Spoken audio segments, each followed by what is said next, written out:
All right, we're recording. All right, guys. So I brought a bunch of this stuff in here for the for building the circuit. Thursday we're going to do some hands-on stuff. We're going to start off with just a simple, basic schematics, and then we're going to build them together. But I wanted to use real pieces along with the schematic so you can compare the two together. So what are the four parts of a wiring diagram? What are the four parts of the wiring diagram? Four parts of any wiring diagram. They have, all of them The have this. loads, the switches, the power. Right, so load, and my screen is like off, so load, you wouldn't say switches. What are they? Controls. They're controls. All right, so we have load, controls. What else do we have? Voltage. We have source. Source. And then we have what? We have the source, we have the load, and we have the control. Ground. Not ground. Conductors. How do we connect them all together? Conductors. Conductors. Conductor, but we'll call it a path. Right. Now, Path. different from you guys, the source or the power supply you got coming in, you guys are normally using DC voltage instead of AC voltage. But when we put a diagram together, we have to start off with a point of power coming in. So those two arrows represent the power cord that you plug into the wall, okay? You guys would look at it as plus minus, positive, negative, okay? Same thing when you look at the wiring diagram. So you have to have the source, and then you have to feed it to, let's just start off with a light bulb, right? So here I have a light bulb. This thing, I can't get it to resize, and it's making it a little bit hard for me here. So here we have a light bulb. So that's a picture of a light bulb, but we don't draw diagrams with pictures. We draw diagrams using symbols. If you guys saw a stop sign, but you saw it from the back side, would you know it's a stop sign? Yes. Yeah, you don't have to see the red and the word stop. You know by the shape that that's a stop sign. If you saw a yield, it's like a triangle. And wiring diagrams do the same thing. They use symbols to represent parts on the machine or the vehicle that you're working on. So for a light bulb, it can be drawn several ways. Here's one way I'm going to draw a light bulb. Okay? So that'd be your tail light, your headlight, or whatever. So we need to connect them to the power supply. How many wires do I need to connect that light bulb to a power supply? Two. I need 2 wires. So I'm just gonna put dots here so I'm gonna run a wire to here and a wire to here. Okay, so is the light gonna work like that?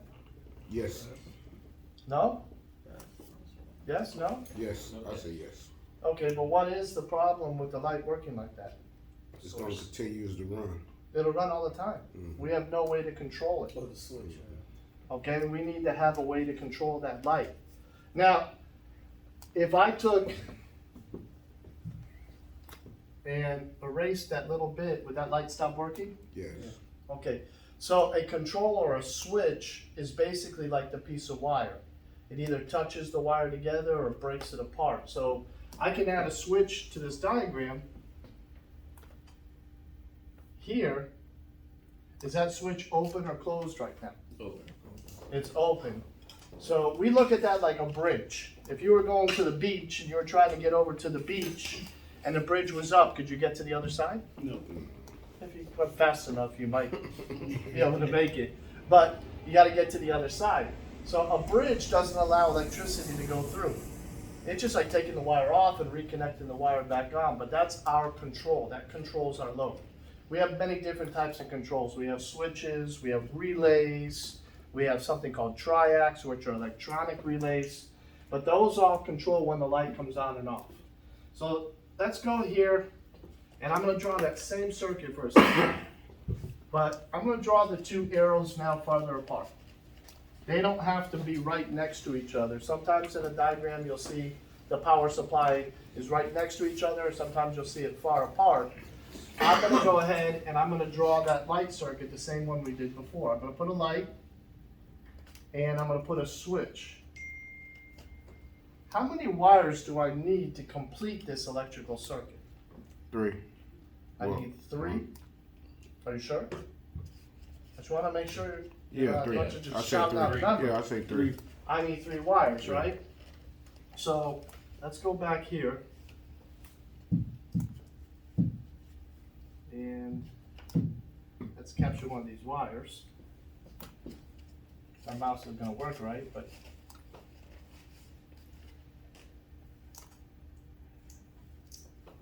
So I'm gonna add a wire here.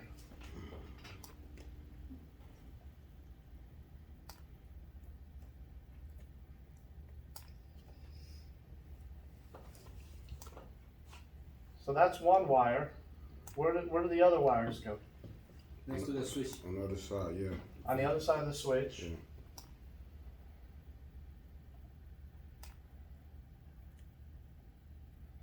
And where's my last wire? On the other side of the load. On the other side of the On the light. other side of the light, right? So now we need 3 wires in order to make this circuit happen. By adding that switch, we sort of cut that wire in half and we connected it to the switch. Okay, so in order for that circuit to work, the switch has to be closed. You can control it by manually controlling the switch on and off. You can control it by a relay. Does anybody know what a relay is? Yes, Yes? What is a relay? it's kind of the same type of thing, it's just coil, so when it gets power or in a signal, it just closes to give it power. Okay, so a relay Small computer inside. A relay is a coil and a switch. What is a coil? Does anybody know what a coil does when it's given power? You use coils in A vehicles as well. resistor. Magnet. Magnetic field. Magnetic field. It's a magnet. When this Oh. piece is given power, Oh, it yeah, works that's like a what magnet. I'm talking Let's take a look at, I have a picture about. here. I'm thinking about This is a water valve on a washing machine. Those are coils. it. Yeah. So when I put power to it, it becomes a magnet and it pulls up on a plunger, lets water flow through. So you guys have solenoids that control things. A lot of times solenoids are low voltage devices controlling higher voltage devices. What does that mean? Let's take a look at this diagram here. Okay, I have a coil, but I have a switch. Let's just say you have a computer. They got computers in vehicles, right? Yeah. So that computer has to turn on a headlight or has to turn on something in the car. So on the computer board, all the components on this board here, all these components on this board normally run off of low voltage, 5 volts, 7 volts, or something like that. So this coil may only get 5 volts of power. Or this one doesn't have a relay on. Oh, it does have a relay on. This little yellow box here, and I'll pass it around, is a relay. Take a look at it, pass it around. Basically, they work as a converter and an inverter, No, depending on the usage. not a converter or inverter, but it allows the computer board to turn on something of higher voltage. In other words, the computer board has a transformer on it. We'll talk about that in a minute. Right. Transformer steps the power down. In our industry, most of our computer boards get 110 volts going right to them, but all the components on the board are low voltage. They can't run off of 110 volts. So there's a transformer that either raises the voltage up or lowers the voltage down, okay? I'm thinking of it from the automotive side where we don't have transformers and it's used through the relay. Like a starter uses more than 12 volts, but you only have 12 volts coming out of your battery, so how does that get done? Well, it's not so much the 12 volts that it uses, it's the amperage that it uses. Yes, but it's Okay? using- Amperage is how fast the electricity is flowing through the electrical circuit. Think of water flowing through a hose. If I flow more water through the hose, I have more amperage flowing through the circuit. Things that take more electricity, like a starter, they draw more amperage. You could turn on the headlights of your car. When you turn the key on that car, what happens to your headlights? They They flicker. dim a little bit, don't they? Because the starter's drawing that extra power, right? Cranking out. So on the computer board, the coil's running off of the voltage on the board. Okay? But the board says, hey, I need you to turn that starter on. Let's say you have a push to start device, in a car. You're pushing the start instead of turning the key. So you're telling the computer, hey, start the car. But the computer can't handle the amperage for that starter. It can't. The switch can handle it, but not the board itself. So on the computer board, and I'll just do a dotted line, this is running off the transformer on your board, and I'm just gonna do it like that. It's running off the transformer on your board, but this is coming off your positive and your minus of your battery. What am I missing there? A signal to turn on the switch or the A load. itself? I got the coil and I got the switch, but what is the switch doing? A load. It's controlling the load. So your starter, really what's inside of a starter? What is like the main thing that's making that starter work? Solenoid. Well, it could be a Big relay. solenoid or it's almost like a motor, isn't it? Yeah. Oh, yeah. To turn it, yeah. It's a motor, right? That causes the starter to rotate. Yeah. The flywheel. So- moves the flywheel. A motor is usually a circle. Sometimes they'll draw this coil inside of the motor. That coil just means it's magnetic. It's the magnetism that causes that motor to rotate, okay? So the control board closes the relay, and that relay turns on the motor. So it's computer controlled, instead of you manually controlling it with a switch. So you follow how that goes? Now ask questions if you guys are like, wait a minute, I don't know what the heck you're talking about. But a circuit in a machine or a diagram, sure, take the box if you need it. A circuit in the machine or the diagram is only showing you power is in the wall. How does power get to that motor that we want to run? It goes through this switch, and this switch. And when you look at them, it's a nice straight line. They're not squiggly lines. But in the appliance or in the vehicle, those wiring diagrams, they're crazy. Okay, and I'll show you one in a minute, how one of our washing machines, the power comes in from the plug, goes to the timer that you turn, goes down to the motor, back up to the timer, down to the motor, back up to the timer, down to the motor, and out. So why do they go up and down and up and down? It's because they're using multiple switches to do different things. And the switches are up here in the control. And the same thing in your vehicle. You're gonna see a straight line. You're not going to see it draw up like this. Here's a washing machine. Here's your controls, and here's your motor. Okay? Power goes into your timer up here, comes down to your motor, comes back up to your timer, goes down to the motor, comes back up to the timer, and then goes out. But if I was to look at it in the wiring diagram, I'm seeing power come in, go through a switch, it's gonna go to my motor, and then it goes back up to my timer to another switch, and then it comes back down. So here it's just a straight line. And so you're like, well, how the heck do I follow it? How do I use that diagram? So you don't actually follow the wire in the machine. You're not going like this, like, okay, here's the wire, and it comes out here. You just need to know the two ends of that wire that make that circuit, okay? And if I was to look in at let's go back to this diagram for a second. If I was to look here, this wire right here, one on the motor and one on the relay, well then I would go to the computer board. I have to find that position on the board for that wire. And I would go all the way to the motor and find that same wire over there. So maybe a red wire. And we're gonna build these circuits on Thursday. I'm gonna put circuits up and we're gonna actually take parts and put pieces together and make them work. And then I got a computer board. We're gonna run parts right off the computer board and make the computer turn things on and off. Okay?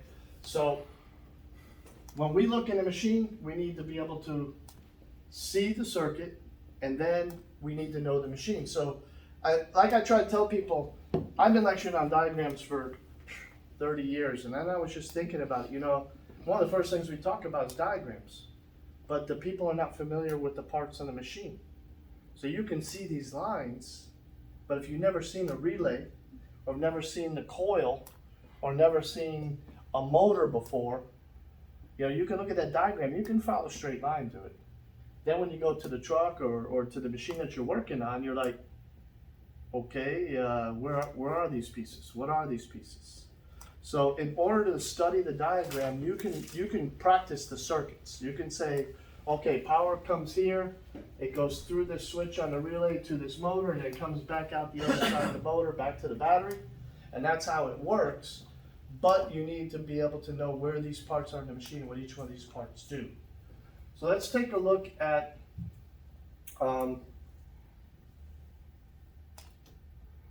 what a load does.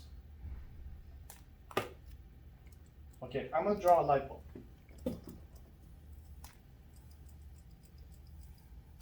Here we got a light bulb. Send power, the light glows. What's making the light bulb glow? What's actually making it bright? What do we see when we look at the circuit? Filament is resistant inside the. The key word, the resistance. You guys know what resistance is? It's basically how much power that one wire could hold, like the flow of it. Not so much power. The resistance when the current passes through, it holds it there, and it can turn it into heat, and in this case, light. So That's somewhat right. okay. Okay, think of a wire as a hose. Does a hose have resistance? No. No, that's water pressure. That has resistance. Yeah. The thickness. The diameter. Yeah. Exactly. Okay, if I have a bigger hose or a smaller hose, the smaller hose will only let so much water go through. If I went to a bigger hose, can I run more water through? Okay, so the smaller the hose, the more resistance to the flow. Right. Now, a straight hose technically doesn't have much resistance. As long as the hose is the same size as the pipe on the wall, that's going to work. But what if I do this to the hose? What if I kink the hose? Just slow it down. I slow down the flow, and that's because what? Resistance. The diameter of the hose got smaller. Yeah. When I bend the hose, instead of it being this big around now it gets smaller, I slow down the electricity. And that's where it creates the heat and the friction that you're talking about, which creates light. In an electrical circuit, we have to have at least one load with resistance in it. Why? You don't want to blow it apart. You don't want to overload the system, right, with current. Well, if I took an outlet, let's take this extension cord right here, It wouldn't flow right. and I took a piece of wire and stuck it inside here and then ran the wire inside the other hole. What do you think would happen if I stuck it in one end and the other? You burn the Create wire. a spark. Sure, good. Yeah, it would burn, but the electricity travels so fast, like the speed of light. To us, we see like a big bright spark in a short circuit. Yeah. Okay? So we have to have that resistance in the circuit to control how fast it's flowing through the circuit. You guys use fuses or circuit breakers in that circuit to protect the circuit if something shorts out. So if you go to something and the fuse is bad, you say, this fuse is no good. Do you just change the fuse? No. You gotta do what? Check for resistance. You gotta check the load in that circuit to make sure it's not shorted, that it has resistance value in it. What does it mean shorted? What's Grounding out. No, ground and short are two different things. This one you have to more power than the circuit can hold. Not power. And power is a word that we use in electrical circuit. So we got amperage, we got voltage, we got resistance, and we got wattage. Those are the four things in all of our electrical circuits. The voltage is our power supply, okay? Let's just say 12 volts or 120 volts, okay? The resistance is found where in that circuit?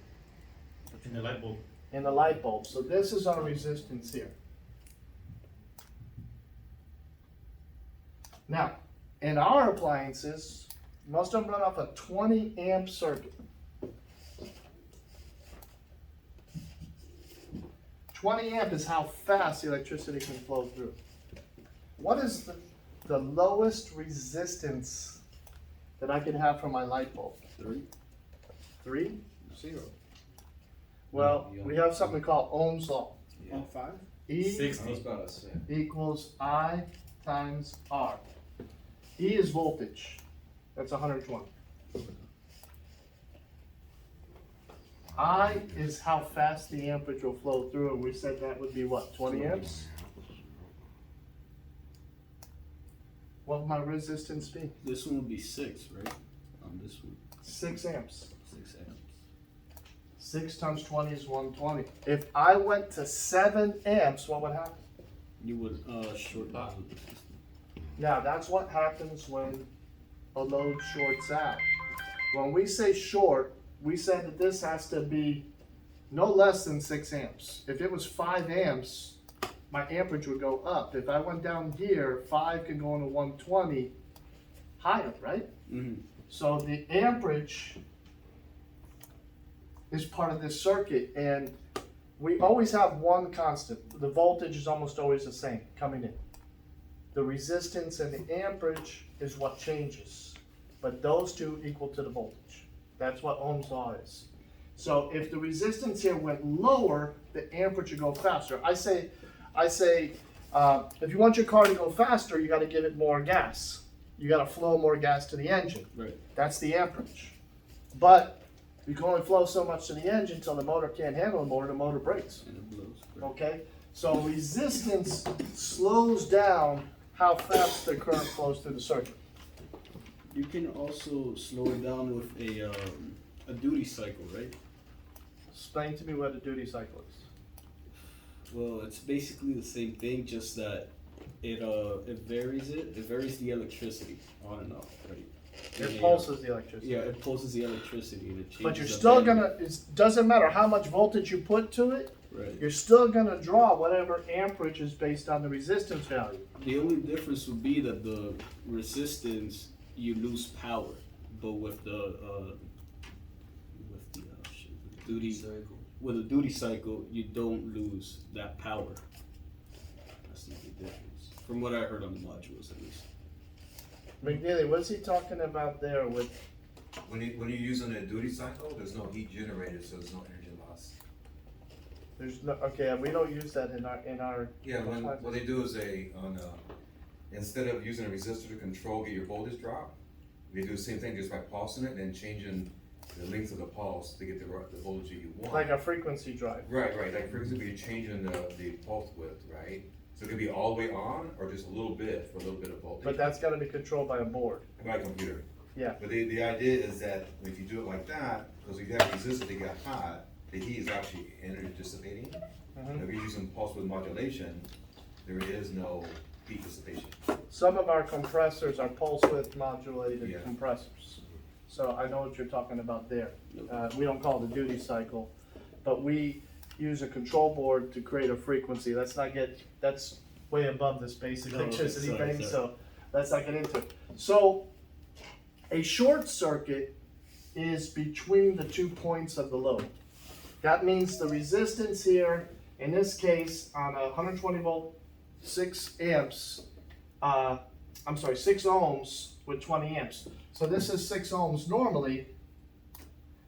If it goes bad, it could short out. Usually if I say, oh, that part is shorted, usually its resistance went down to 0 ohms. That is a short, and that is between the 2 points of your load. That would be like taking the kinks of this hose and straightening this hose out now. What happened to the speed of the water here versus the speed of water down on the bottom? It doesn't slow down, Going it just too keeps fast. The slowing. bottom one goes a lot faster. Right. So if you draw more amperage out, you're gonna blow a fuse, or the wire itself is gonna get so hot it's gonna short out and burn out the wire. Right. The wire gets hot. I had one radio I was installing in a car way back in the day, and somehow I had a power wire hit ground. And right in front of me, the whole wire just turned like bright yellow, Yeah. and all the insulation just smoked right off of it. Then the wire went pop and broke, and I was like, "Oh, okay." That was a long time ago. So that is a short. A ground is what? What's the difference between a short and a ground? It's metal. Is what? Metal.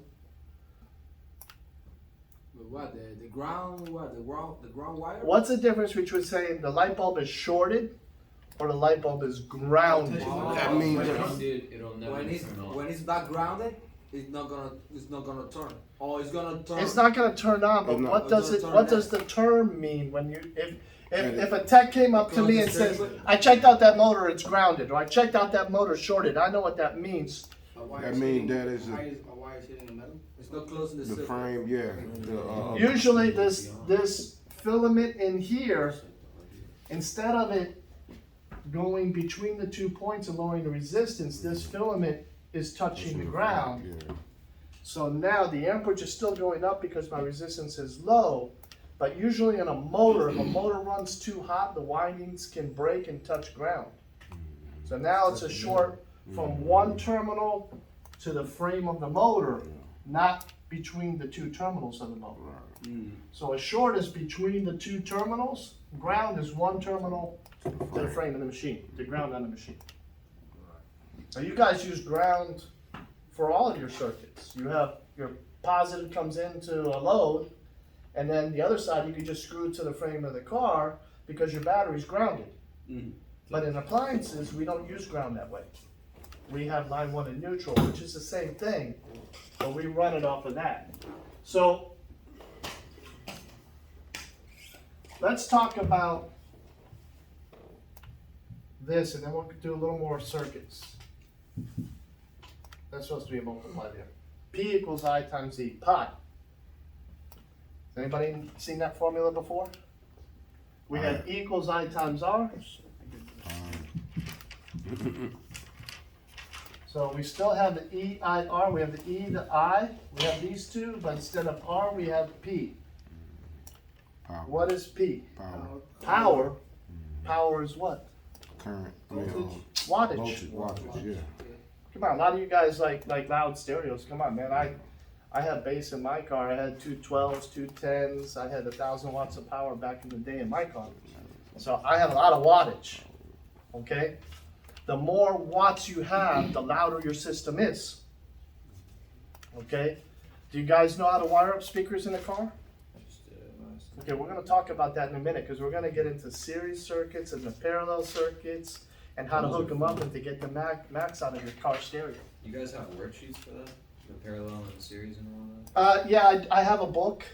I can print out some pages for you to work on that shows you a little bit about series and parallel circuits, but I'm going to go over them a little bit now to show you what goes on in those circuits. But I want to explain what this is here and then show you the circuits. So power is wattage. So here is voltage. I'm just going to put a V, amperage, and I put O for ohms. Or we use the omega symbol, so that way we don't think O is 0 or whatever. But power is watts. So let's go back to that light bulb for a second. Because the wattage is the amperage times the voltage. So if I look at this circuit, the wattage is the amperage times the voltage. Use these numbers here and tell me what wattage that light bulb is giving me.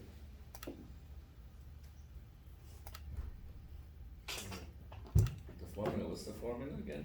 The wattage. Pi, P equals I times E. And I put the formula here for that one. So P equals I times E. What's that mean? So you just take I times E. What's I in here? 20. 20. And what's E? 120. So you multiply those two together. 240. 240? right? 240, I believe. Yeah. 20 times 120? No, It's 2400. 2400. It's 2,400 watts. That's bright, huh? Yeah. I mean, a 100-watt light bulb is bright. You guys are messing with those lights and you're getting blinded out, Yeah. right? Yeah. So let's take a look at that for a second. So power, P equals the voltage 120 times the amperage of 20. That gives you 2,400 watts. That's how much power that's doing. Now, can I change how bright that light bulb is? There's more than one way I could do it. Give me one way we can change how bright the light bulb is. More The resistance? There is Resistance. More voltage. I can change the voltage, right? Because if I change anything in that circuit, I'm going to change the multipliers of that circuit. But what would be the easiest way? I had a 100-watt bulb there and I want to put a 60-watt bulb. What would be the easiest way to drop the voltage? Run them in series. Just unscrew the bulb and pop another bulb in, right? Yeah. But what did I do by changing the bulb? Because the first bulb that was in there was 100 watts, right? Change the resistance. And now I want to go to another bulb for 60 watts. So I'm changing the resistance in the bulb. So Did I go up in resistance or did I go down? I went from 100 watts to 60 watts. Did I go More resistance. More resistance. more resistance? So the lower the watts of the light bulb, it would be more resistance then, basically. So that they work together. The wattage works with the resistance and the amperage, because the higher the resistance, the slower the amperage. And does that work with all sorts of load? All circuits. All circuits. Okay. So the more resistance, the more resistance, the more- lower the wattage. The of more the load. wattage, well, yeah, the less watt. Well, Yeah, so let's just do the math here. I got a 100-watt bulb the less wattage. the and more I got resistance. 120 volts of electricity going to these two bulbs. You guys do the math for me. I want to know, what is the resistance of my two bulbs and what is the amperage of my two bulbs? I gave you wattages and I gave you voltages. Start with pi. Figure out what is the take your voltage and your wattage to figure out the amperage. It's easy, look. Pi, what's my wattage on the first bulb? 100. 100. So I put 100 here. What's my voltage? 120. Okay, so what is I? 12. So I, 12,000. all I do is I take this E and move it underneath the P. 12. So I take 100 Divide. over 120 Divided. equals my amperage. So, calculator, come on, you can't do the math. First of all, you cross out the zeros, now it's 10 over 12, right? 1.2, isn't it? No, it's less than that. 0.8. Is that what the math comes out to?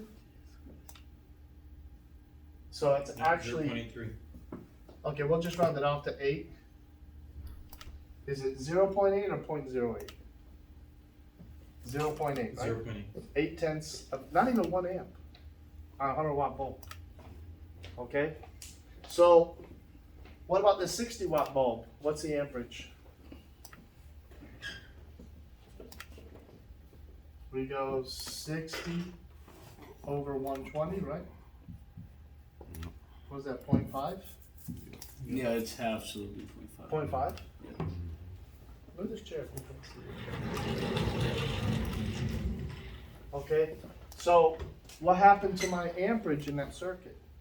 I went from a 100-watt bulb to a 60-watt bulb. My amperage, how fast it was flowing through, slowed down. Because you added more resistance with the bulb. I added more resistance in the bulb, and that slowed down the current. Okay, so now give me the resistance values. Now that you have amperage, voltage, and wattage, figure out which two do you need for this formula. And tell me the resistance values of those two bulbs. E equals I times R. You have the E and the I, right? Yeah. So you just divide E by I. So we take 120 divided by 0.8, we take 120 divided by 0.5. So for the 100 volt, it's 150 ohms. So for the 100 watt, Yeah. I'm getting. so we did 120 divided by 0.8. Yeah. And it gave you what? 150. 150 ohms. Oh, wow, I can't even write it here. I gotta redo my computer. All of a sudden got too big, and I can't figure out how to go back to the original settings on it. What is the resistance value of the other bulb? Is it gonna be 240. higher or lower? 240. 240. 240. Should have did that one first. He did that one. Yeah. So the resistance value of this one went up. So you follow me just on the basic Ohm's law. Yeah. Now listen, when you work on things, you're not gonna have to do this math. Okay?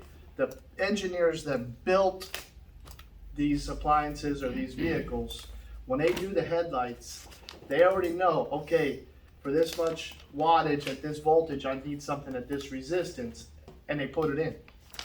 You as a technician or mechanic, you just have to figure out why ain't it working? Well, I need voltage to it.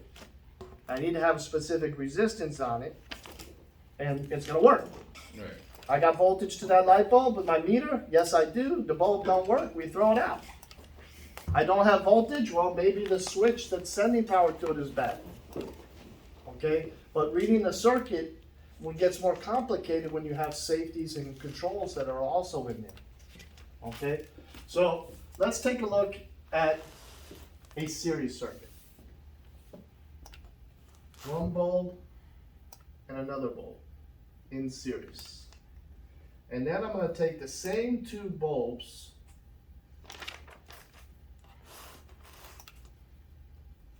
and put them parallel to each other. I'm going to sort of make it simple. I'm going to make the numbers low.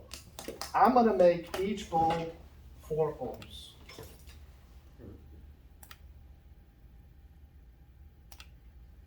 If I was to take a meter and test this bulb, I would get 4 ohms. If I take my meter and I test that bulb, I get 4 ohms. When you're checking resistance with your meter, and you put 1 meter lead here and 1 meter lead here for ohms, you're checking in between your meter leads. Okay, so if I went to this and I put my meter here and here, even though there's wires coming to it, I'm checking in between my meter leads. But if I'm checking voltage, what am I checking? Am I checking the light bulb? No, conductor current. Before the low and after the low. Okay, I'm checking the circuit. The circuit, yeah. The circuit. So if I'm doing voltage, ohms is in between my 2 meter leads. If I'm doing voltage, I'm looking for here to here. If I have voltage, everything coming to that load is good. The load's bad if it don't work. That's it. Okay, but we check voltage, we're checking everything coming down to it. The switches, the wires, the power supply, and everything else. Now, when we work on something, if it's dead, first thing we do is go to our source. We check our batteries, we check the outlet. Do we have power there? Okay. Now we go to our load. Do we have power to the load? If the load don't work and I have power, load's bad. I'm done. Okay, now there are some circumstances, like if you're doing a starter and your motor's locked up, you might hear the starter humming, but it won't rotate the motor because the motor physically is locked up. You got to make sure, hey, it's not a bad starter. You want to unbolt it and pull it down and see if it rotates on its own. We have the same thing. If I have a sock caught in the drain pump of a washing machine, I'll hear that pump humming and say, well, I got power to it, it's not working, it's a bad pump. It may have something physically keeping it from turning. So just because you got power and it's not working, don't just say, it's bad, I'm just going to change it. Now you want to say, okay, is it physically being kept from rotating and working? All right? So let's look at this series circuit. If I put an ohm meter here and here, and I want to check ohms, What is my resistance value in a series circuit? 8. Hey, yeah, you just stand for So the formula is R1 plus R2 equals RT. You're gonna see that all over the place. And you're like, well, what's R1? What's RT? What's R2? Well, the first resistor plus the second resistor is the total resistance. That's what the T is. Well, which one's the first and the second? Doesn't matter. You can call the first one first, the second one, or vice versa. It still adds up to the same resistance, right? Right. Okay. Gets a little more complicated when we start throwing different circuits. Now, electricity, when you have loads in series, a couple of things happen there. First of all, like those of you that did the light bulb circuit, what happened when we turned on two bulbs that were in series versus just turning one of them on? Was there a difference? Yes, Yes. What was the difference? they were dimmer They were dimmer when what? when they were both When turned both of on. them turned on. When they're in series. Why? Because it's They use the same source using of power power. across two loads. Yeah, it's just like as if I brought spaghetti for the class, and two of you are eating the spaghetti. Well, you only get half of what was in the bowl. If I was one of you, you get the whole bowl, right?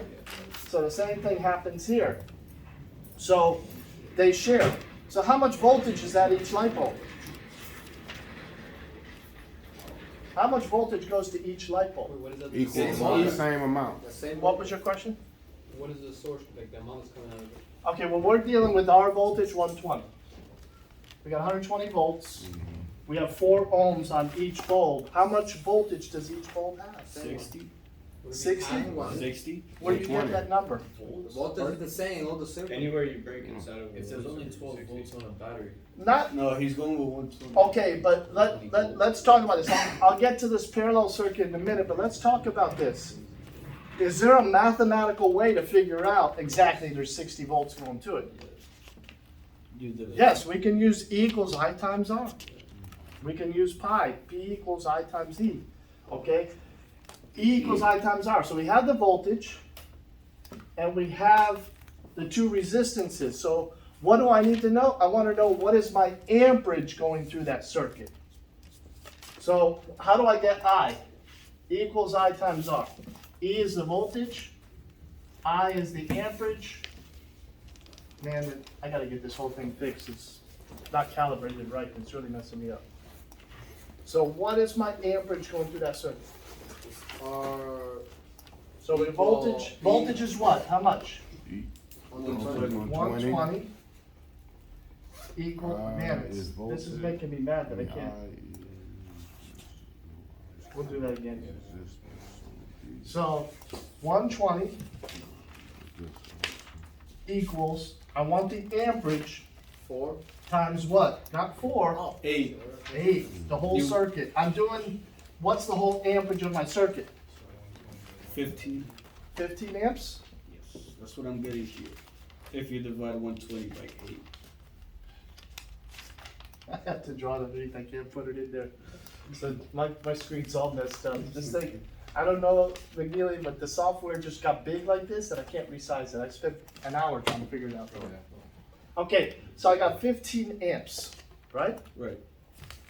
So if that's how fast electricity is running through this entire circuit, now I can tell you how much voltage is at each pole. Voltage is E equals I times R. So if this is I, this is R for that bulb. Not the total resistance 8, but I want to know how much voltage is at this bulb. So you would do 15 times I'm pulling 15 amps, 4 ohms. 15 times 4 is what? 60. So you got 60 per. So I got 60 volts at each one, right? I have a question though. So Yes. in this case, we have 2 resistors, and you have a total of 120. Isn't it technically easier to just divide 120 by 2? Since you have 2 Only resistors? if the loads are identical, because now I'm gonna Right. switch it up on you. I'm gonna give you another circuit. First, I want to do the basic. Okay, so let's do this same thing. 2 bulbs in series. All right, but I got 6 ohms and I got 4 ohms. Right. I got 2 different resistance values on my loads, right? Well, I know the amperage will be faster on that one because the resistance is lower, right? Right. Okay. We're gonna still deal with 120 volts. You guys in your head for trucks can say 12, okay? But what is my total resistance? 10. 10, we just add them up, right? In series, we just add them up, so I got 10 ohms. What is my amperage? Man, I can't. What is my amperage? E equals I times R. I got 120, and I got 10. So what's my total amperage? 12. Yeah, 12. 12, right? Each. About 2, yeah, 12. So the whole circuit, the amperage is gonna be 12. Okay. So now you multiply that amperage by Times what? by the resistance, right? On each. And then you'll on get the each- voltage at each in each volt. Okay. Okay, so let's do the math. So you would have So the E equals I times R again. We just keep using the same formula. E equals I times R. so you would have 72 on the 6 and then 48 on the 4. So the voltages aren't the same if the resistance values are not identical. Right. It'd just be like, remember I told you two had to share the same food, right? Mm-hmm. What if one is like a 275 pound linebacker and the other one's like a 125 pound, kid? Who'll go get more food? Big boy, right? Well, same thing happens in these circuits. If you have different resistances, you're gonna have different amperages. Again, we don't need to do this math when we're fixing diagrams, fixing stuff. We just need to know what the voltages and amperages are, yes. So if you have a higher load, you need a higher amperage? If you have a higher resistance, Yeah. one of them's gonna take more voltage over the other. Right. So that 6, the 72 volt would take up more electricity, and the 48 making it shine brighter. By that logic, right? Because the resistance is higher, the pressure of the electricity trying to go through there goes up. Okay? So that's in a series circuit. Let's go back to that parallel circuit. How do we figure out the resistance of our parallel circuit? Let's just start off with the same resistances, 4 and 4, right? We have 4 and 4. What's the total resistance 4. in a parallel circuit? Nope. Parallel, you do it different. Parallel, one rule of parallel circuit, it's not gonna give you the exact answer, but if they're not the same value, it's always lower than the smallest one. Oh, they go half. So remember I had an 8 and a 6 or an 8 or whatever? It's always gonna be lower than the smallest number. It's 8 and 6, it's gonna be lower than 6. So like 2 or 3. Well, we gotta do the formula. The formula, there's 2 different ways to do it. We're gonna do the easy one, is R1 times R2 divided by R1 plus R2. So basically 4 times 4 16 over 4 plus 4. So you will have 2. 2 ohms. That would be your 2 ohms right there. What's my total amperage? 2. Oh, your amperage. Huh? 2. No, my amperage. The 16. total resistance It is would 2. be 16, right? Well, I got 120 volts. It'd be 60 divided by 2. 60. 60. 60. I'd be pulling 60 amps with those 2 bulbs. That's more than the circuit can handle. I'm gonna blow the circuit up. Circuit breaker in a wall pops. Because we only deal with 20 amp breakers. You guys' fuse is 20 amp fuse. You pop that fuse in a minute. Okay? So in parallel, the resistance drops. How does that work? If I tried to tell you a series circuit, the resistance goes up, parallel circuit, resistance goes down, how are you going to visualize that? Anybody got any ideas? Put all the weight you can imagine on one tree branch or spread it all out amongst the tree. Because you got 20 branches versus one branch. Obviously 20 branches can hold more weight than one branch can. It's not so much how much weight it can handle, it is I'm using that what as a happens in a metaphor. series and parallel circuit. Let's just say this. Let's just say I have all of you go in that other room now. Okay, don't get up, but I have you all go in that room. The guy comes running in there, some madman coming in with a machete comes running in that door. And you all just happen to be standing there looking, right at my office. So you're all gonna run this way out the door, right? So if you run through this door is gonna back you guys up. It's gonna create resistance because all of you can't fit through the door at the same time. So the door is your resistor. The door is resistor number 1. Right.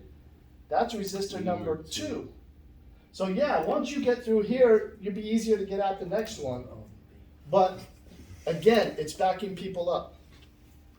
That's a series circuit. So the more I put in series, the higher the resistance goes. Because Right, every of time you go through the door, it slows you down. Even if you get out real fast, that door's swinging back on the next person, so he's got to push it before they get out, and that just creates resistance. So Right. in series, these two doors are in series. I go through this one and the next one. So in an electrical system, the more in line that you have, let's say with light bulbs, the more light bulbs in line that you have, always the last one that gets electricity is going to be dimmer by that logic, right? Because it will Mathematically, resist yes. more. Okay. But in a vehicle, we don't want to put them in series. Right, of course. We want to put them all parallel, and I'll show you that in a minute. But let's talk about parallel. Y'all in this room. Machete guy comes in through that door. Well, you guys got two ways to get out, right? You got that double door over there, and you got the single door over there. Which one of the two doors has more resistance? This one here. Why? Because it's closer. It's closer. Small. No, it's smaller, and less of you can get through the door at one time. Okay, let's not talk about the fan. Because actually resistance is higher there, right? Well, we're talking about the side. We're talking about the opening of the door, though. I could get at least 3 people through that opening at one time, and I can only really get one person safely through that. I could probably get 2, but it's less resistance over there, so my amperage will be faster. Now think about this. If I had 20 of you trying to run through this door to that door, the resistance would go up because you're going from one door to the next door to the next door, and you're all backing up. It's like being in a car accident and running down that single lane so you open back up in the freeway and get all those lanes open up again. Right. But here, I can only get one of you at a time out the door. I can't get more than you than one at a time. But if you look here, I get one at a time going this way out the door, and I can get 3 going out that door. So at the same time, I could have 4 people go out. That means the amperage, how fast the movement is, I can get you all out faster this way than I can get you going that way. Right. So that would be the logic behind a parallel circuit. Parallel circuit drops the total resistance. So when you look at the cab of your truck and you have 5 lights across the top of your cab, and one of them go out, the problem is probably with just that one light, because they're all going to be parallel to each other. Now, what's the voltage at this bulb? No. No, that's resistance. The voltage would be 120. 120. What's the voltage at the next one? 120. 120, because in a parallel circuit, each You don't- one has the full voltage of the And you power don't have to supply. divide it like you would in a series circuit. Right. Okay.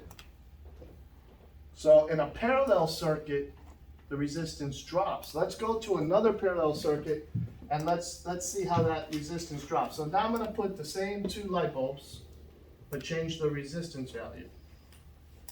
I'm going to call this one 4 and this one 2. What's my total resistance in that circuit? Immediately, I said that the total resistance of parallel circuit is always what? Lower than what? The smallest one. What's my smallest one? 2. 2. So the total resistance is 1. less than 2. Not 1, Or less than 2. less than 2. Okay. I don't know what it is yet until I do the math formula. What is the formula? R1 plus R2. R1 That's times R1 series. times R2. 2 times 4 over 2 plus 4. 2 times 4 is 8. 2 plus 4 is 6. That's 1 2/3, right? No, 1 1/3, isn't it? 8 divided by 6? 6, yeah, 8 divided by 6 is 1 and Yeah, 1 1/3. 1.3. 1.3. 1.3 and just continuous number at the end. So it's more than 1. So what happens, and look at it here. I hate that Windows and your mouse falls over. So The total amperage, listen here, this is important. The total amperage of 1.3 amps is up to this point right here or up to this point here. How fast electricity is coming in from the power supply is going to be running there at the max speed. When it comes here, it splits up. They have their own amperages. Because it's 120 volts, I got 120 volts here and 120 volts here. What is the amperage at each volt? Less than 2. 2 times what equals 120? 60. And 4 times what equals 120? 30. 30. 30, yeah. So I have 30 amps running through here and I have 60 amps running through here. I'd be pulling 90 amps, huh? Yeah. Well, let's do the math on the total circuit. All right? E equals I times R. See, the good part is that we don't have to do this math when we're doing. This is just for understanding. I will back up and say it's for understanding what is wattage, what is resistance, what is amperage, and what is voltage. Those 4 things are in every electrical circuit. When we troubleshoot and we try to fix an electrical circuit, we're going to use a meter to test for voltage. We're going to use a meter to test for ohms. We're going to use a meter to check for wattage. We're going to choose a meter to check for amperage. Which one do you want to test? You can use any of them for troubleshooting, but amperage will just tell you if the circuit's working. It won't tell you if the part's good or bad. Voltage will tell you if I have power to the part. Resistance is checking the part itself. And wattage is just how much power is produced by the part. We would never really use wattage to check if a light bulb or something else is working. It's just that's the power. I put gas in an engine and we put the engine on a dyno to see how much power it has. That's the same thing. Electrical power is also converted into horsepower. 746 watts. Precise for one. Something like that. It's crazy. But we don't need to do that every day, but what we're doing is we're talking about, okay, what is this, and what is this? How is it in the circuit? What's going on inside that circuit? Because if you don't know how the circuit works, how can you troubleshoot the circuit? So the total amperage would be 90 amps, right? Yeah. Well, we could do the math here, right? If I have 2 times 60 and 4 times 30, that's resistance times the amperage. I would get what? My wattage. 240. No, but I have the wattage. 2 times 60 is 120. I have 120 watts. 4 times 30 is 120. 120. Is that the what? Power? 240. Power is equal to the amperage times the resistance. No, it's amperage times the voltage. You know, there's a real easy way to do it.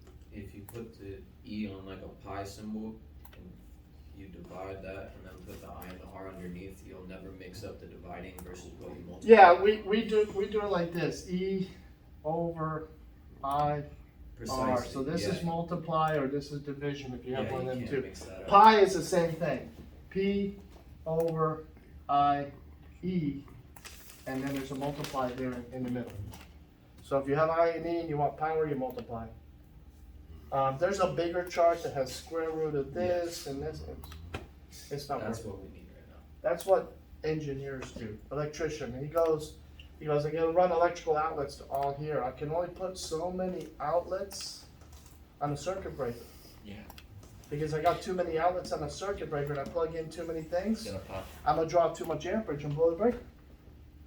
So I guarantee you all, if you go home and you had a voltmeter, went into the outlet in your room on one of the walls, you have 120. If you went to the outlet on the other side of the wall in your room, it's 120. If you put 1 meter lead on an extension cord that's plugged into that side of the wall, stick it in the power side, and I go to the outlet over there with my other meter lead, I might get 240. Because they're separate lines of power when they come into your home. And instead of having every outlet in your house off of one wire, just imagine everything in your truck is off of this one black wire. That wire's got to handle that current flow. So instead of having 120, we have 240. So it's like you having two separate batteries. So one battery's controlling your radio and the cab lights and everything else. The other radio's controlling something else. Or I'm sorry, the other battery's controlling something else. So in our case, we have 240 volts. We use one of those lines to feed some of the outlets on that wall. We use the other lines to feed the outlets on this wall. So let's look at one other circuit here.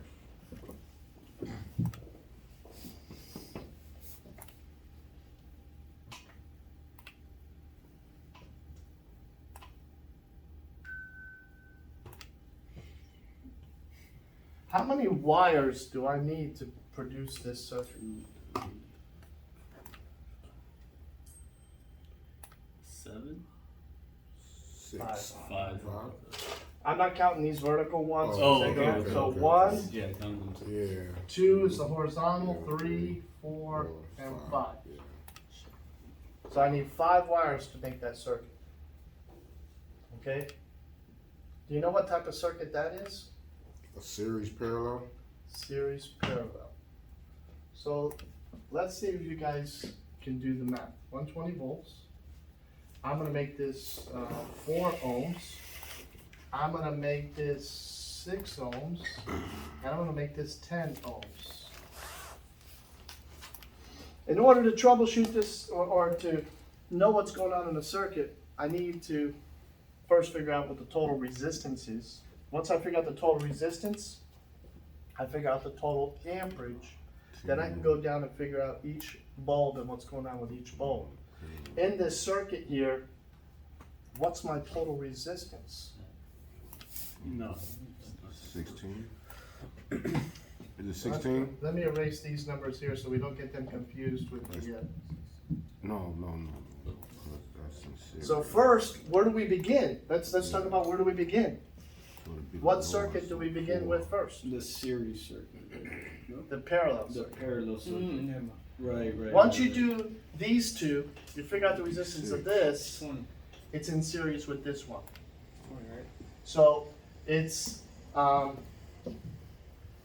what, 6 times 10 over 6 plus 10. 3.75. So 6 times 10 is what? 60. 60. And 6 plus 10 is 16, 60 divided by 16 is 3.75. 3.75. So the total resistance of this is 3.75. So the parallel circuit has a total of 3.75. Yes. Resistance, okay. Because if I put my meter here and here, I have 2 paths, right? Just like the 2 doors there. Right. As a matter of fact, that door and these 2 doors are series parallel. Yeah, if you look at This it. room is a series Yeah. parallel circuit, right? Okay, so what's the total resistance now? If I got my parallel circuit and I got this bulb, what's the total resistance on that circuit? So it'd be We just add 'em. 375 plus 4, it was 770. It's 7.75, sorry. That's my total resistance, right? Okay, so now that you have the total resistance of all of them, we did the parallel first, we came up with 3.75, and then all we did was add this to this, and we got the total resistance. Now, what is my total amperage? You have the voltage, Mm-hmm. you have the resistance. I know with all these decimals it's horrible, but what's my total amperage?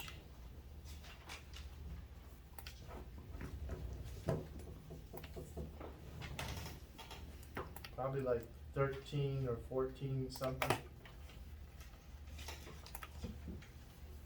15.4. 15.4? Mm-hmm. That seems high. No, you're right. Wait, 15.4. 15.4, yeah. So my amperage is 15.4. That's how much amps is run to a circuit. Will that blow a 20 amp circuit breaker? No. It'll work. Mm. Now, this bulb is sharing a voltage with these 2 bulbs. How much power do I have to this bulb? voltage. How much voltage is going to the first bulb? How do we figure it out? Voltage is equal to amperage, 120 Times divided by resistance. 4, which would be 30. not 30. not by 4, is it by 4? Yeah, because you're dividing 120 by 4 on the resistance. So I got 30 volts here? Right, 30 volts, and then Voltage on the divided 10, by resistance. 10 ohms would be 12, right there, and then the other one would be 20. And that voltage divided by resistance, right? If I'm not mistaken. If I have 30 here, how do I have 20 here? That's a total of 50. I got Oh, sorry, 120 volts coming in. Shit. So voltage 120. Let's divided go back by- and do this again here. Where you getting this 30 from? 120 divided by 4, right? Not 120 divided by 4.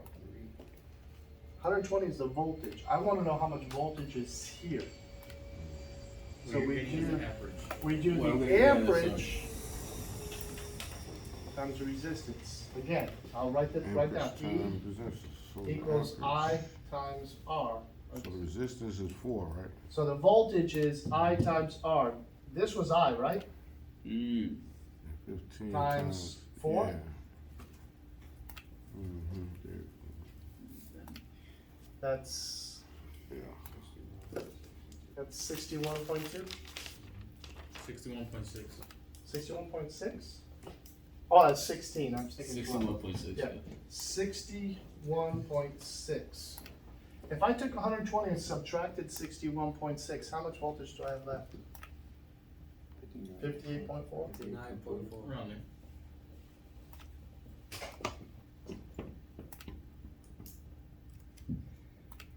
That's how much voltage is going to those two bulbs. I don't even need to do the math, because if they're parallel, they both get equal voltage. I don't need to do the math. But if I wanted to do the math and said, okay, is the amperage going through these two the same? No. No. So what is the amperage each one of those bulbs? Okay, so You have to do each bulb individually. So now, if I know, what did we say the amperage was? I'm sorry, the voltage here was 58.4, right? So I got 58 volts here, I got 58 volts here. This is 6 ohms and this is 10 ohms. Do the math, get the amperage. So for the amperage, it would be 12 on the 10. Well, 120, not 120, 58.4. 58 equals 6 times what? So 58.4 divided by 6 is how much? 9.7 with a continuous. 9.7? Yeah. Well, Okay, what about this one? 58.4 divided by 10. Watch what happens here. 5.84. 5.84. Okay, do me a favor. Add 9.7 and 5.84. What do you get? 15.54. Oh, That's perfect. Don't you get 15.4? Yeah. So, in other words, the amperage going through this bulb is the same as the amperage going through these two bulbs. But these two have to share the amperage, not the voltage. They came out to the same amperage, right? Yeah. So Ohm's Law works. And that's just to show you how those things work. Now let's have a little more fun. I'm gonna go like this, give you a light bulb. And I'm gonna put a switch here. Switch is open. So these bulbs now are working how? They're working in what? Series. They're working in series, so they're sharing. Let's just say they're the same size bulb. They have the same voltage, they have the same amperage, and the same resistance. Okay? What happens when I close this switch? Cuts on both loads. This is A and this is B. No, when I do this, I open up that switch, all Oh, I bulbs see are what on. you're saying. Yeah, it breaks. Both bulbs are on. Yeah, yeah. When I got you. close this switch, Only B is on. Is it? what happens? B comes on, and then what happens? B comes on Brighter. with 60 volts, or It comes up with the full voltage. It got full voltage, this becomes 120 here instead of sharing 60-60. So you close the switch. So in the beginning they start with 60 each. You close the switch and then 120 goes to the other. In order for a light bulb to work in house electrical, you have line one and you have neutral. That's your plus minus. Okay? So in order for that bulb to work, you have to have a red wire and a black wire going to that part in order to make this part work. All right? Well, let's just call this plus and minus for the sake of the vehicle. So I'll use house electricity for my guys, I'll use car electricity, it's all the same. So if I come down here, this is plus, right? Mm-hmm. Is this wire plus or minus? That's plus. That's plus, right? And when I come to here, plus goes all the way to here. What do I have there? Like ground, you could say. No, No, it- continuous. This is plus. It's all plus. Until you get on. Is the that bulb side gonna of the work with load. two pluses? No. No. So that'd be like this little piece here, I just run both of them to the positive side of the battery, right? I run them both to the positive side of the battery, is it gonna work? No. No, I need one on the negative so the electricity can flow through the part to make this part work. You need a complete circuit. So in a series circuit, when we use this, we call this a shunt. It bypasses one of the loads and this gets bright. If I open this up, this switch up. This one and now this one are in series. Now believe it or not,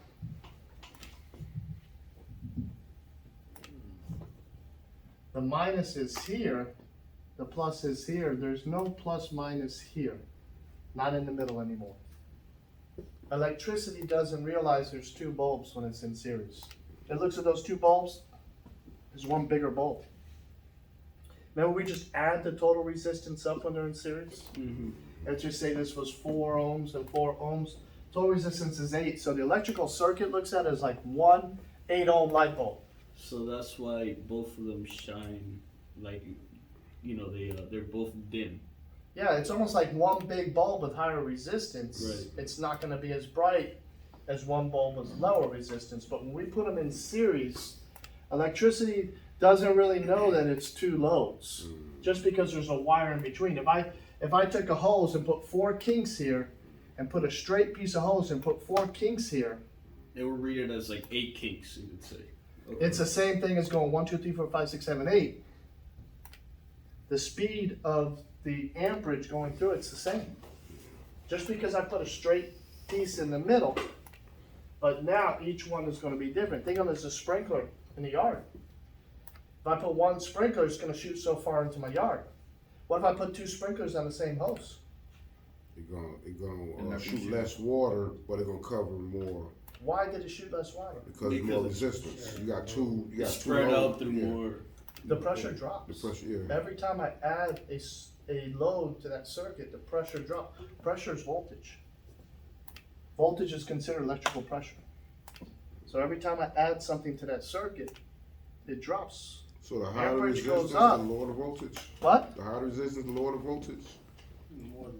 In this circuit here, the voltage drops due to the resistor. It's Right. still load voltage coming in, but the voltage will drop between these two. Okay. They'll share it. Because you have resistors. So that's what I was getting to with the thing I told you about earlier.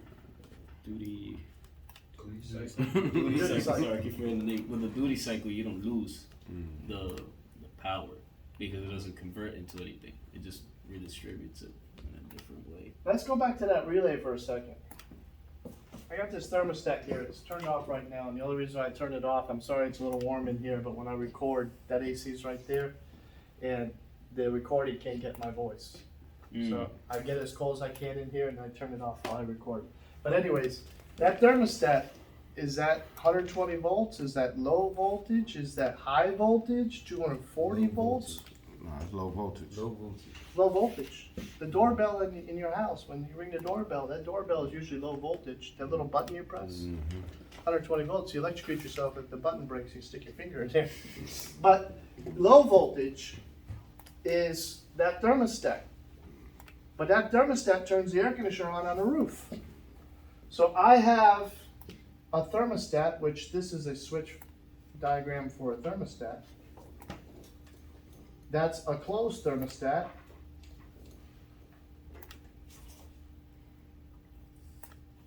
That is an open thermostat.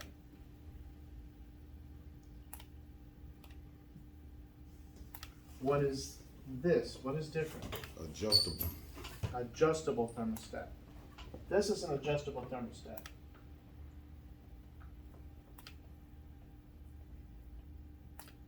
Get back to the front page.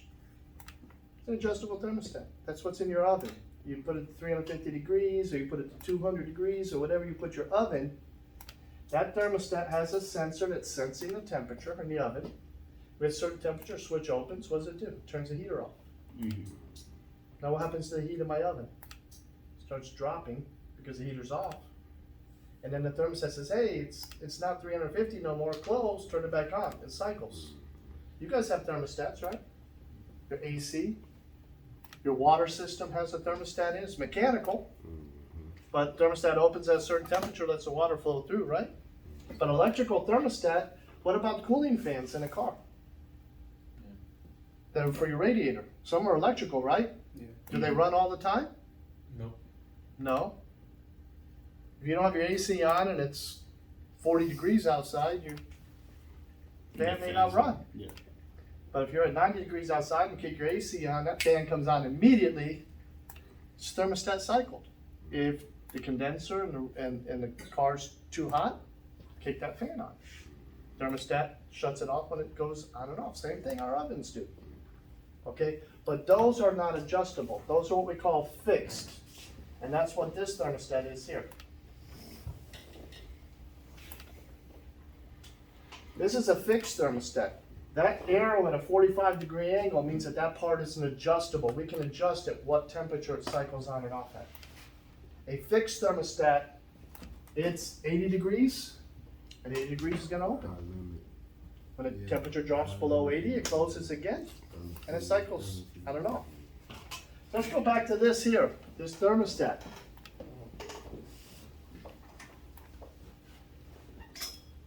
Okay, so I have a thermostat which is controlling the AC inside the house. And I'll go ahead and make it adjustable. It's low voltage. Normally it's 240 coming in. And we have something here. What is this symbol? Transformer. Transformer. So we got, those symbols look like the coils, right? Yeah. So those are magnetic. And in a transformer, we got all these lead plates. In the microwave, we got some really big, heavy transformers. You ever picked up a microwave and saw how heavy a microwave was? It's because that one transformer in the microwave is about this big. Okay, and it has all these plates inside of it. They're all next to each other. And there's an opening here, and an opening here. And what they do, actually the opening is like this. My drawing is horrible. I can't do it. They run a wire around that metal like this, and this is one winding, and they run another wire around this one. It's another winding. So we have one winding, which is our primary, and that's our secondary winding. So our primary winding is where power is coming into the transformer.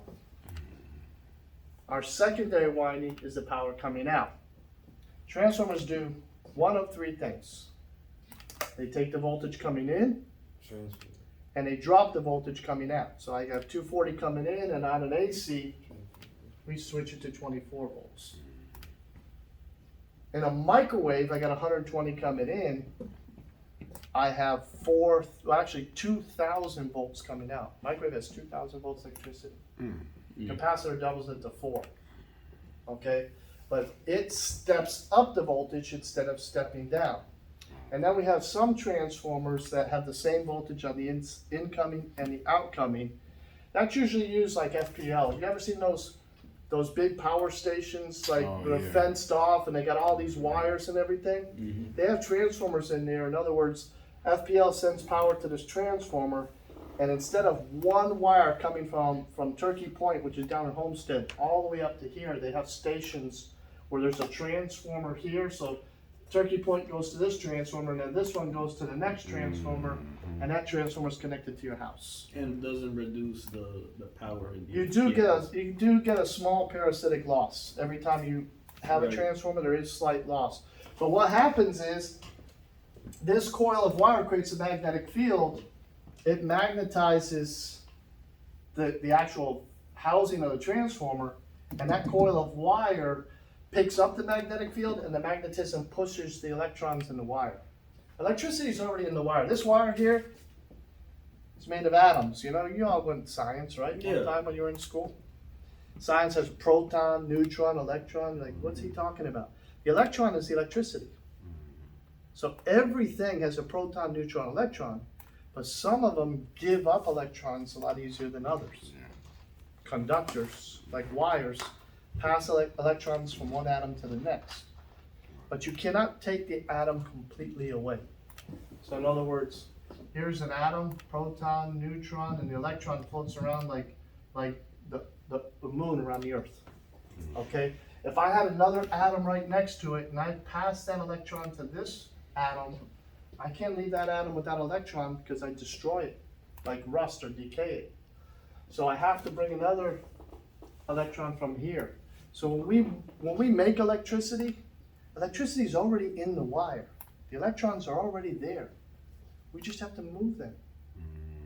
FPL, we have many different ways to make electricity. One is by steam, one is by gas, Cellular. propane. Well, let's not get to cellular yet. Like the Hoover Dam uses water to spin a wheel. That wheel's spinning a magnet, and that magnet is pushing the electrons. Kind of like a generator, you could say. Imagine you're in a pool and you take your hand and you go like this to the water.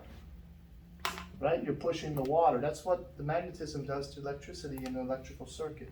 If we coil the wire, we move more electrons, and if we had just straight wire, only move a couple electrons. If I coil this up, now I wrapped it 5 times and I pass a coil of wire, I've multiplied it by 5 times. Then if I just pass a coil along one wire, I move very low electrons. Yes, sir? To get electricity to your house, they use step up transformers or step down. No, actually everything's stepped down. When they produce electricity, they produce it in thousands, like 10,000 volts. And then these substations drop it down some, and then that transformer that's either on the pole outside your house on the round canister, Yeah. or the ones on the newer homes that are in those gray boxes on the ground in front of the house. Those are transformers are taking the thousands of volts from FP&L and dropping it to 240 to your home. Right, it basically just gives you what you need for your house. Yeah, so they you're not have- running 10,000 volts right They have to push real high voltage because by the time it gets to you, it keeps dropping. Break it down. They could just send 240 volts to you. Yeah.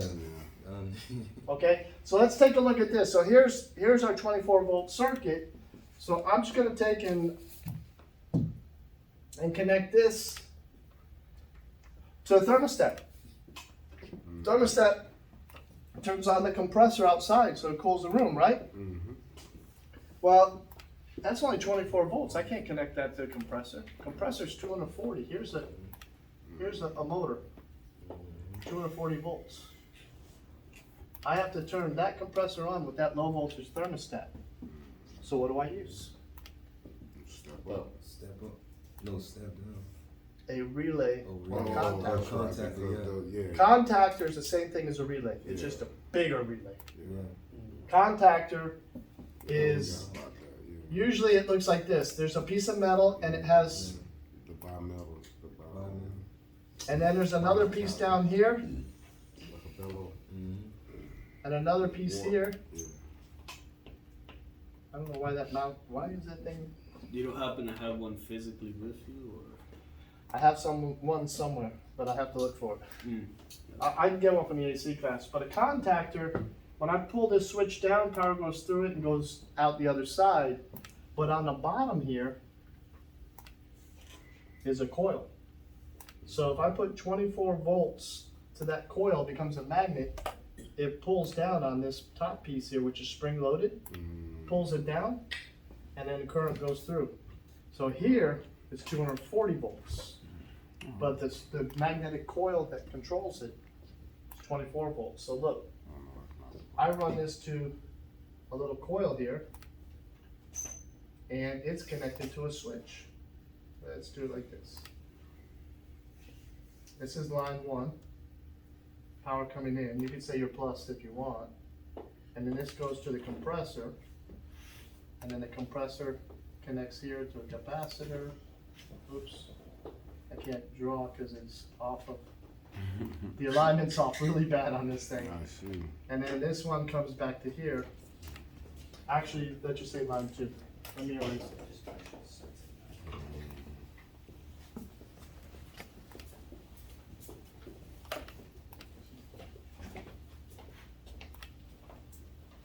So there's 240 volts here, and there's 240 volts to my compressor.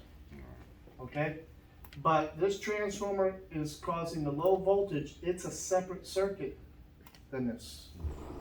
This one is your plus minus, but the switch on this relay is controlling the compressor. The coil is controlled here. They're separate circuits. So we can take a low voltage component and control a high voltage one. Just like this board that I passed around. Using the code. That this board is low voltage, Relay. but with this relay on the board, the coil is controlled by the board, but I can have 2 wires going to it to send power to a motor or to a heater or to something else that's higher voltage. So when we look at this circuit, we got our circuit here. This is our controlling circuit. And you guys have the same thing on your computer board.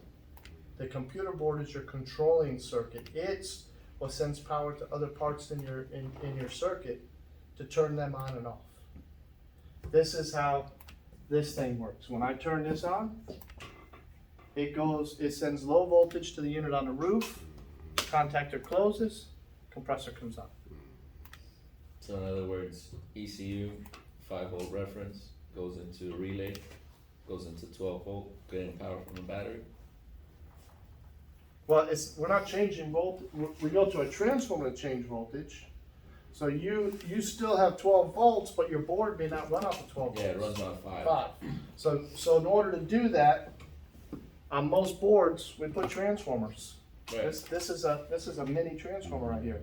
So it takes the power coming in and drops the voltage so that the components on the board can run. Right, because if you don't have that transformer, then you're just running the straight current from the whole circuit, right? And with that, that's how you blow the other stuff. Exactly. So that's why we have 3 wire systems inside some of the sensors. So you have your 5-volt reference, then you have power, which is the 12 volt, and then you have your ground on a vehicle settings where it comes. Yeah, so, Common. but the ground is connected to your 5-volt reference. The 12 volt would be going to your starter or to your headlights Right. or to some other I'm component. talking on the sensor. So the 5 volts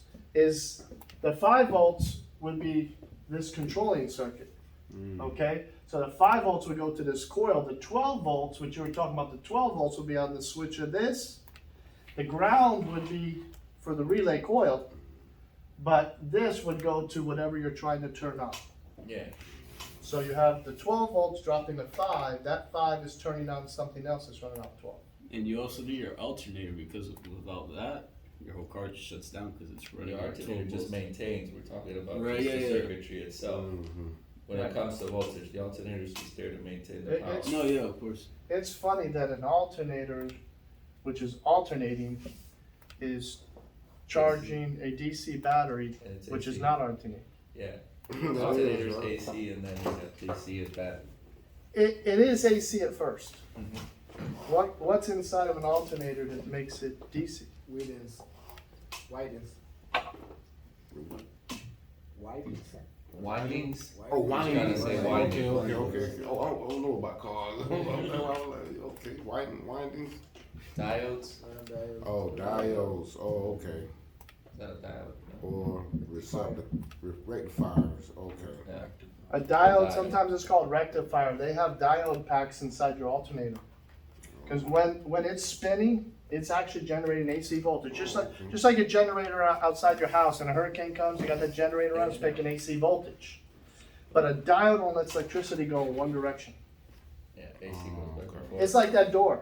Y'all can run out that door, try to run in this door. Right. The door don't open That this way, it's locked. You can go out this way, but you can't go in. So a diode's the same way. It lets electricity go this way, but when electricity wants to go back the other way, it hits a wall. Right. So that becomes pulsating DC. And to charge a battery, you can't just put voltage to it and have the voltage just run straight to it like pouring water into it. You have to pulse it. So it builds up slowly and charges your battery. You're like trickle charge. You could have a fast charge or a slow charge. A slow charger is better because it charges it more to the top. Fast charge only gets like 80% of that battery charge because it's so fast, it creates a resistance to the charge. It doesn't take the full charge. But when you slow charge it, it fills up almost all the way to the very top. But alternators, they're pulsing the voltage. Yeah, back and forth. At least the alternator within, and then the diodes make it just go one direction. The diodes convert it to pulsating DC voltage. Almost like that duty cycle with it, pulsating DC sine wave. But that's a little more above ion. Yes, sir. Is it not necessarily the same, but is it similar to a track? Does No, a triac is a relay. It's just like this. It's just like this what we relay did here. before? We're a coil and a switch, but a triac is an electronic relay. Triac has 3 terminals. Power comes in and goes out this way, but triac is 2 diodes, both ways. Okay. So if a diode blocks voltage one way and I put another diode the other Okay, way, I that's don't what- have yeah. any voltage going anyway. That's what But I have a third wire that's connected to something called a gate. And a computer board sends a small little voltage to that gate and allows electricity to bypass those diodes. That's what a triac is. It's an electronic relay. Like what I was asking earlier, like if you have too much load, you need higher amperage, right? Yeah, the lower resistance, the higher the amperage. Oh, okay. So it's not, you can't say too much load. Yeah, Yeah. everything on that circuit's gonna draw a load, Load, okay? And yes, you need the amperage to compensate. yeah. Right. Your battery's low, you don't have enough power to turn that starter over, you're not gonna start the engine. So that was just a little bit about series and parallel circuits. Like I said, Thursday I got these computer boards for microwaves, and I'm gonna show how a relay on a board works, and I'm gonna build some circuits. If you guys wanna come, you're welcome to come. And then we're gonna talk a little bit about how those circuits work, and then I'll talk a little bit about how you test the circuit. We'll put some meters on it and talk about the voltage. And we're gonna put like a series circuit, we're gonna check voltage on those loads. We'll put a parallel circuit, we'll do voltage, and we'll also check amperage on those circuits. I'll show you how we do amperage testing. Okay, now you guys do amperage testing different, almost like an ohm meter, right? You put an inline meter, Yeah, no, we have flip ones too. but you don't have clamp-on meters for DC, right? Yeah. Clamp-ons Yeah. work on DC? Yeah. I never know, but we use clamp-on meters where you clamp around a wire, Yeah. and as electricity flows through a wire, remember I talked about that magnetism? Yeah. Electricity flows through a wire, creates a magnetic field around the wire. You ever been listening to a football game or basketball game on an AM radio and you're running underneath the power lines and you get static? Because the electricity running through those wires is creating a magnetic field that's blocking that radio signal. That's why you're getting that static.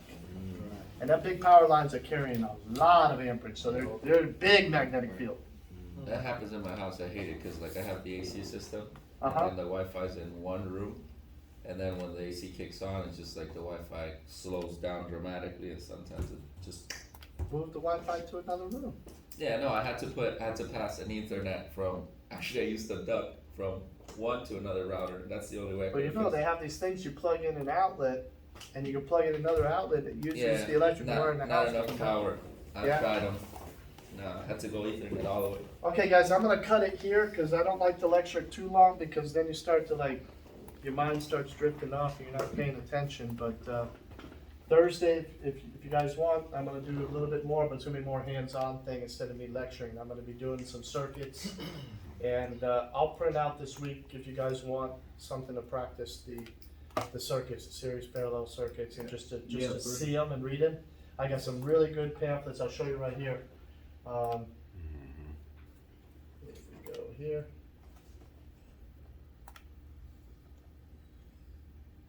Book number 2, no, I think that's symbols. these are electrical symbols. I can get you these guys' books too. And this just shows you all the electrical symbols. Again, vehicle symbols are not all 100% the same as ours, but a lot of them will carry over. If you know what a light bulb is and a motor is, you can probably figure it out in vehicle schematics too. But I need book number 1. I have to find, I don't have book number 1. I think it's in basic electricity 3. No, 3 is the actual circuit. Oh, okay. So now I gotta find book number 1. Book number 1 Okay. has the Ohms Law stuff, the series and the parallel. Oh, okay. I think I have it, wait, one more second. I think it's on there. I swore I could have been. It might be under theory of diagnosis or how to use your meter. Let me Might see be. something. There Yeah. you go. Yeah, there you go. There you go. Here's all that Ohms Law stuff. Yeah. So I'll print it and have the school make copies of it and give you guys a copy of all that stuff, Ohms Law. You say you get out Thursday? You're gonna get out Thursday? Well, I'm gonna do the hands-on stuff on Thursday. We're gonna build circuits. I'll break you guys up in groups and I'll draw something on the board and you gotta build it. Okay. You gotta actually take what I draw and build it with wires and everything and make that circuit. That helps you look at the circuit and help you understand the circuit by building it. And I'm gonna use a computer board with relays. And then there's a few tricks in there too. I don't make things easy, you know, I'm like, well, how come it don't work? There's a reason why it don't work. You wired up everything right, but it's something about the board. You need to know something about that board in order to make it work. So this was just the basic of the circuit itself. Ohm's Law, series parallel circuits. What are they? 99% of the circuits you guys are gonna deal with, everything is parallel. That means if the left headlight goes out, the right headlight can stay on. They're parallel to each other. They don't need each other to work. Right. They all need the power to work, but parallel, they're independent of each other. But what do they both have in common? The battery power negative source. The battery Power power, what source. else? The power control, the control. This is the control, yeah. The dash, where you turn it on, they both come on. Yeah. Right. So if I went to a vehicle and both headlights aren't working, I would probably look towards the dash switch before I start checking my bulbs. Yeah. Because what's the odds of both bulbs burning out? That can happen. The guy could have been It's driving with a happened bad to me. bulb. Yeah, the guy could have been driving with a bad bulb for 6 months before the other one went out. Right. But when you are troubleshooting circuits, if you know that this switch controls these lights, and none of them are coming on, because not only is it the headlights, but it's tail lights, it's indicator lights, they all come on, right? Right. Yeah. So if none of them are working, you look more towards the control, Than the actual. than license each plate. bulb, Right. Yeah. right? What I like doing is I just back probe things, like in the sense of getting a voltage meter, making sure, like the Ohm's Law, making sure I have power negative in the back. It's the same thing with our appliances. We have 4 burners on the top of the stove. When I turn on one switch, do all 4 burners come on at the same time? No. No. That if they were in series, they would. Yeah. But the other thing happens, like them stupid little Christmas lights. One of those little lights goes bad in that string. You throw the damn thing out because you can't figure out which one it is. You can't get the strands working. They're all in series with each other.